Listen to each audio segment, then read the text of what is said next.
It's an unusual situation where someone who open with what seems like a simple exchange, just a judge confirming facts, right? But listen to the hesitation, the pauses, the vague answers right out the gate. This defendant's not giving a straight story. Could it be nerves? Or maybe a hint that something more serious is being downplayed in courtroom strategy. Playing dumb isn't new, but it doesn't usually go unnoticed. is my client is very upfront about the fact that they need time in custody. We will go on the record in the matter 25 CF 76, 25 CM 91, State of Wisconsin versus Brandon Coles. The state appears through District Attorney Kevin Schmidt in person. Mr. Coles appears in person in custody with counsel Joel Feliski. We're set today in this matter for a plea and sentencing. Mr. Feliski, can you recite the agreement for the record? Certainly, Your Honor. Mr. Coles has agreed to plead to count 1 of the complaint in 25 CF 76, the sole count in 25 CM 91 to be dismissed and read in, with the parties making a joint recommendation for 90 days of jail concurrent to Mr. Coles' other sentences. To be imposed immediately? That's my understanding, Your Honor. So here's the deal. On the table, plead guilty to 1 misdemeanor count of disorderly conduct. The rest gets dismissed and for punishment. Just court costs around $443. That's less than some parking tickets in New York. But don't let the paperwork fool you. These quick deals often hide more disturbing layers. And this case is about to show us exactly how. And Mr. Coles, that's the agreement that you've reached? Yes. Is he currently sitting time? He is currently sitting on a probation hold awaiting revocation. Okay, all right. So, Mr. Coles, well, are these the cases that got you revoked on the other matter? For right now? Yes. This case I got revocated for now. Okay, because you're being revoked from your last case? Yeah, I'm getting revoked from the one you sentenced me to 2 years probation and 1 year stay in post in 2023. Oh, okay, but not on your case before that, or right after? Yeah, not on that one. Okay, I just wanted to make sure so I had an understanding of what's going on. Okay, so you're 43 years old, 8 years of schooling, read, write, understand English, no drugs, alcohol, or any medications, and no mental illnesses or disorders, correct? This is where things start to unravel. The charges in Polk County, possession of amphetamines, cocaine, repeat offenses. That's not a one-time mistake. That's a pattern. And in criminal law, patterns matter. They build a profile and narrative the court can't ignore. So why, despite these serious charges, is this case being handled so gently? Hang tight. Yep. And did your attorney go over with you what the state would have to prove your guilt beyond a reasonable doubt? Yes, he did. Did your attorney go over with you the maximum possible penalty you face? Yes. All right. Because you're charged with crimes, you are entitled to constitutional rights. Each of those rights is listed on this document. Did your attorney go over your rights with you thoroughly? Yes. Do you understand them completely? Yes. Do you need me to go over those rights with you in any more detail? No. Did you sign this document? Yes, I did. And did your attorney thoroughly go over the document with you, essentially word for word? Yes. Do you understand that if you're not a citizen of the United States, your plea could result in your deportation? Yes. Do you understand that the state would have to prove on or around June 3rd, 2025, you possessed a substance? The substance was a controlled substance, methamphetamine, and you knew or believed that substance was a controlled substance, methamphetamine. Do you understand what the state would have to prove? Yes. Do you understand the maximum possible penalty could be up to a $10,000 fine or 3.5 years of incarceration? This is it. The moment that shifts the entire courtroom atmosphere. The victim as bias about to speak. Her voice will cut through the dry legal language, the plea deals, the court jargon, and what she's about to say, it changes everything.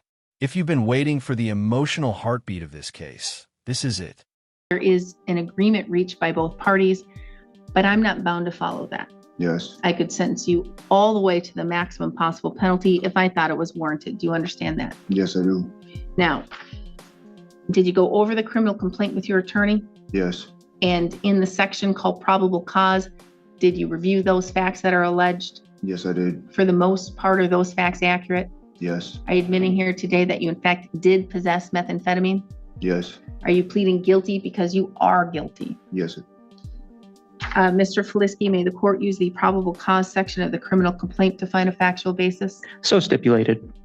Has anyone made any threats or any promises to you for you to plead guilty to the charge? No. You're doing so freely and intelligently. That means you're telling the court you fully understand what you're doing Yes. and voluntarily. Yes. Has your attorney represented you competently? Yes. Has he answered all of your questions? Yes, he has. Has he looked at this matter thoroughly? Yes. And are you satisfied with his services? Yes, I am. Do you have any questions for the court or for your attorney before we proceed? No, I don't. Then as to count one, the sole count in 25 CF 76, how do you wish to plead?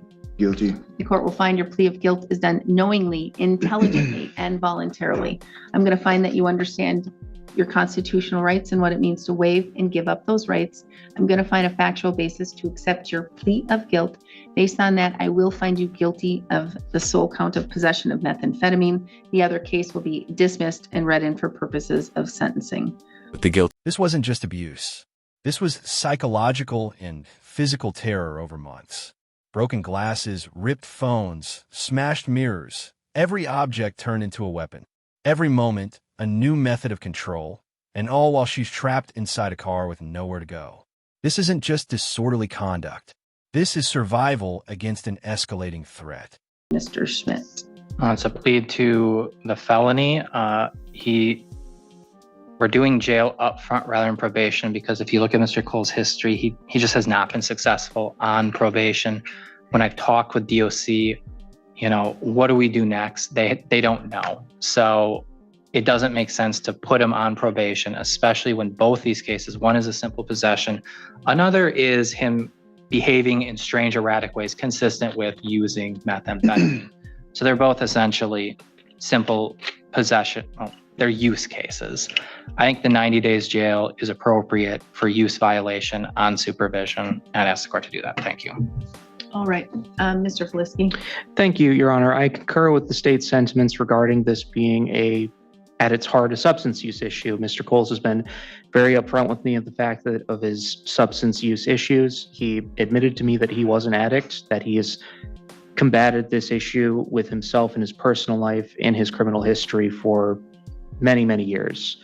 I would add to that, moreover, Your Honor, it's an unusual situation where someone 6 months later, she's still reliving it. Daily panic attacks, prescription medication for nightmares, ongoing therapy, and all she asks for is 90 days in jail and no contact. Think about that. She's still in mental prison while the system considers letting him walk free with court costs. If that doesn't make you pause, rewind, and listen again. custody. Most people, in my experience, do not want to spend any amount of time in jail. I think that's very understandable, but that's not the case with Mr. Coles. He's been very upfront about the fact that he wants to be held accountable, needs to be held accountable, and that he's taking responsibility here today by entering into this plea and by agreeing to be incarcerated. I think that this is an appropriate agreement. It protects the community. It acknowledges the severity of the offense. And most importantly, I think it perhaps addresses the rehabilitative needs of Mr. Coles, his need to be sober, to stay sober, and to work on his sobriety and his recovery. I think this is an appropriate agreement, and I would ask the court to follow it. Thank you. All right, Mr. Coles, do you have a statement? You don't have to. I just can't kick this habit.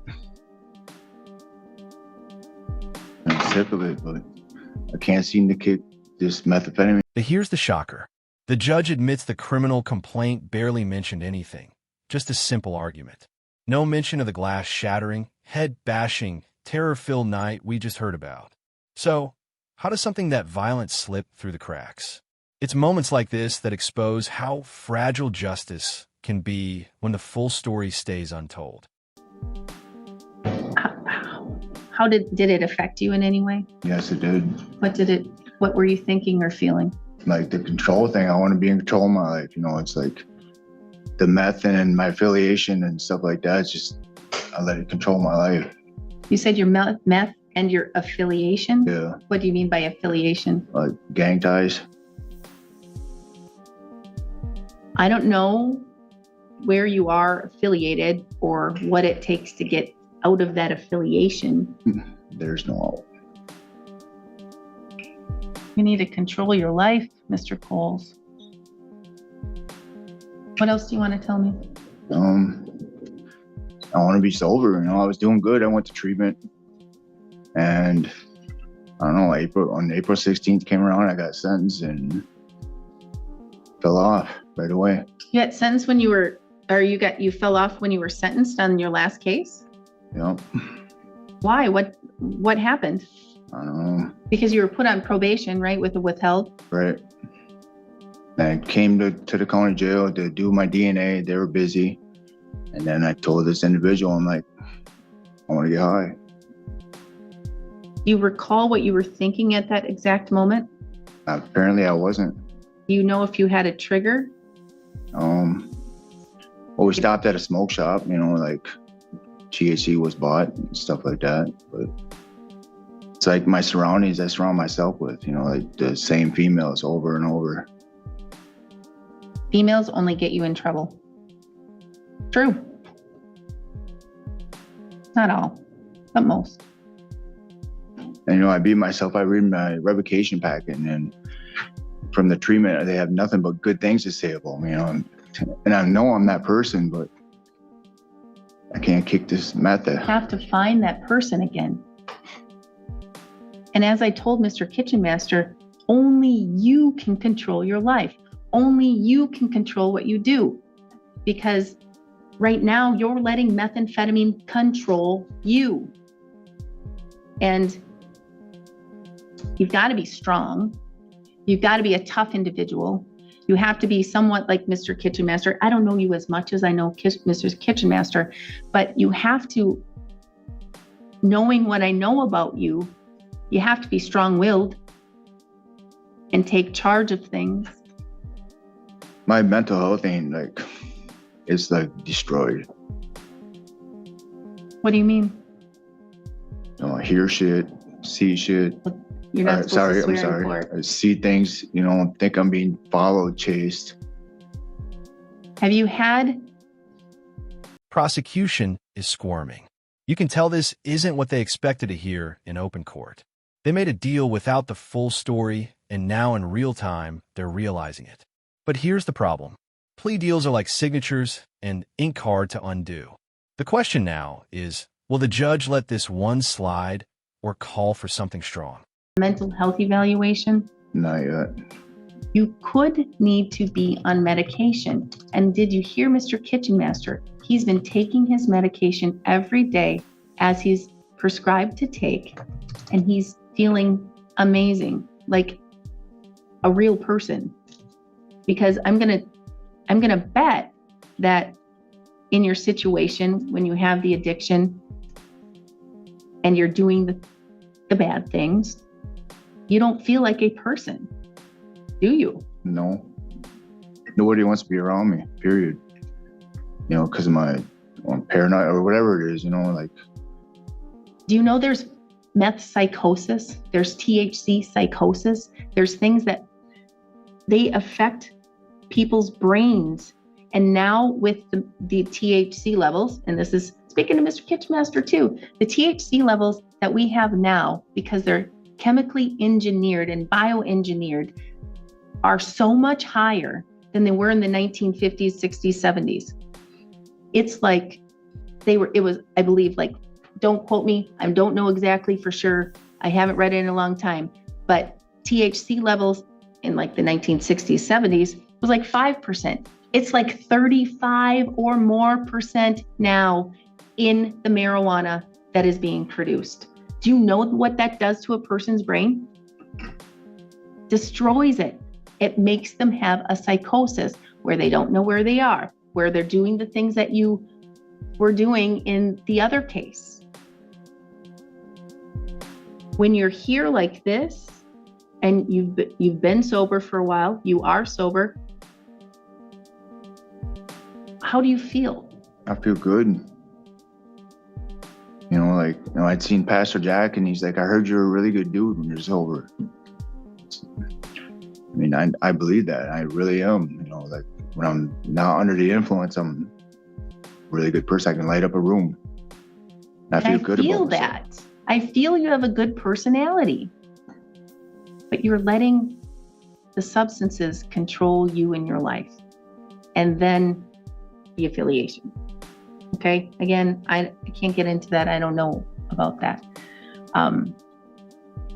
Well, you've been sober. Have you been hearing the voices?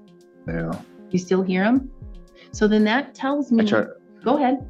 I try to ignore it, you know, like overpower it, because I believe like if you entertain spirits, bad spirits, they're going to keep coming.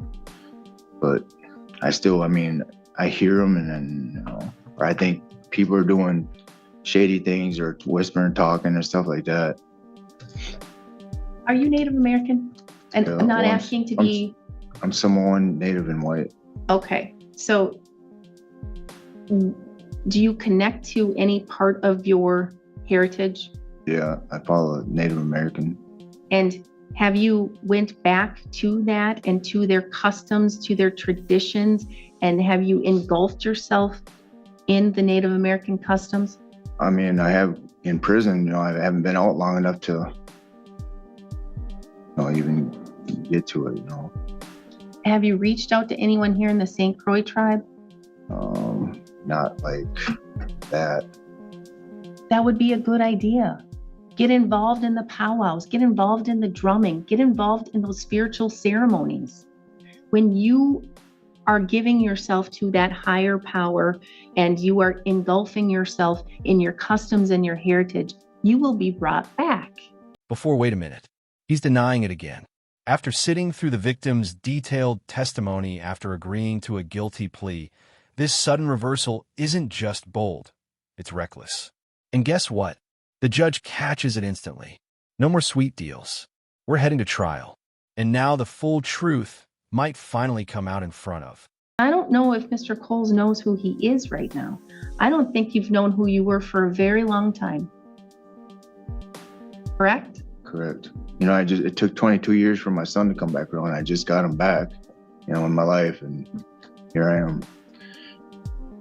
And I made a promise to my daughter that I'd be off for her birthday, which is on Father's Day, and she's a little upset. She won't talk to me now, and so I understand.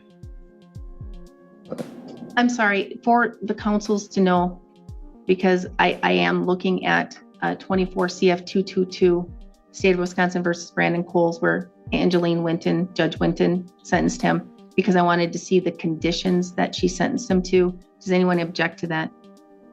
No, I don't object. Because I was looking to see if there was a mental health assessment or a medical assessment to determine if you need to take drugs every day. Because right now you're self-medicating to get the voices out of your head. But what it's doing is bringing the voices out even louder and stronger.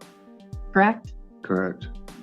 I mean, I'm trying to fight for ATR to go down to Janesville with that dual treatment for mental health and substance abuse. That would be great.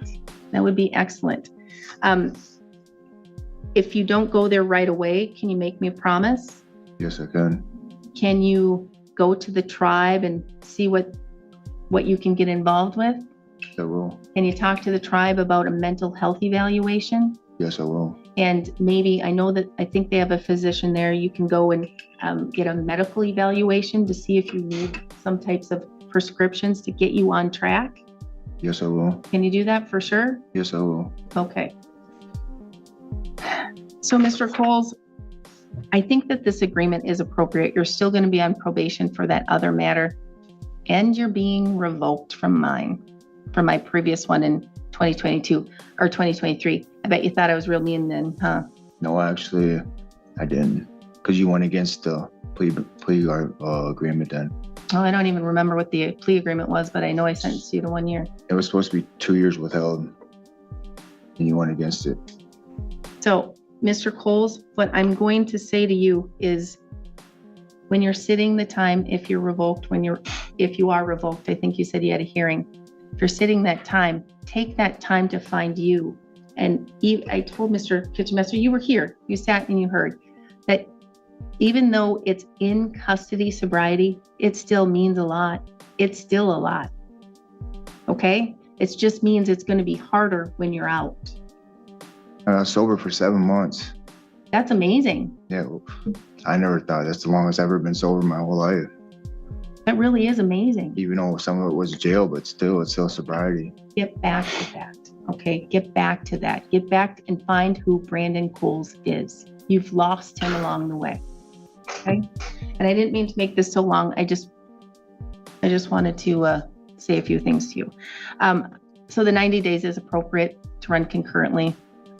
This is such a little case. It's just a possession case. I'm more concerned about the behavior in the disorderly case, the underlying behavior there, than I am in the use case, because the use will be addressed in your other probation and other case. That's why I'm talking to you and hoping that you're gonna abide by your promises to me, and you're gonna go get those evaluations. Because if you get those evaluations, then my concern about the disorderly case will significantly lessen. Okay? That's what led up to that disorderly case. Was I thought I was being chased. I can figure that from the facts. I do. I see that. You weren't who you truly are meant to be at that date and time. You were letting something else take over you. All right. So you have 60 days to appeal, or 20 days to appeal. Should you fail to appeal within 20 days, you lose that right. It is a felony. No use or possession of a firearm for life. No voting in any election until your civil rights are restored. I'm just going to give you a little bit of break on the fines and fees. I think you owe in other things too. So I'm only going to do the DNA surcharge of $250. I'd like to see you try and work and pay that off. I'd like to see that. When you're released from custody, you can pay it off at $25 a month until it's paid off in full. I would pay it off sooner. You know, this judge does warrants if you don't pay your fines and fees. Yeah, you make me nervous. I make you nervous? That's what I told Joel before the meeting. I said, she makes me nervous. Why do I make you nervous? I don't know. I don't know. You think I'll go AWOL and I'll do what I want? I mean, you can. I can. It's all in my authority. Mr. Coles, what I look for and what I look at in sentencings and in cases, I look at the person. If you don't recognize, I know Dale probably inside and out. So, has he done bad things? Sure has. Has he had his time with me? He sure has, but we have worked that out. Okay? Because it's all about the person and the case and the facts and knowing that. That's what sentencing is. At least in my. And the judge makes it clear this case will go to trial unless something major changes. No more leniency, no more costs only. After hearing that victim's raw emotional statement, the judge draws the line. The system may have missed the mark at first, but now it's time for accountability. So, all right. So keep your promises. Pay your fines and fees when you're released. 20 days to appeal. The other case is dismissed and read in. You have 38 days of jail credit, I believe. Is that stipulated? Yes. Anything else? Nothing further. Thank you. Have I missed anything else? Not for me. All right, then we're adjourned. Thanks, Your Honor. Thank you, Mr. Coles. Please keep your promises.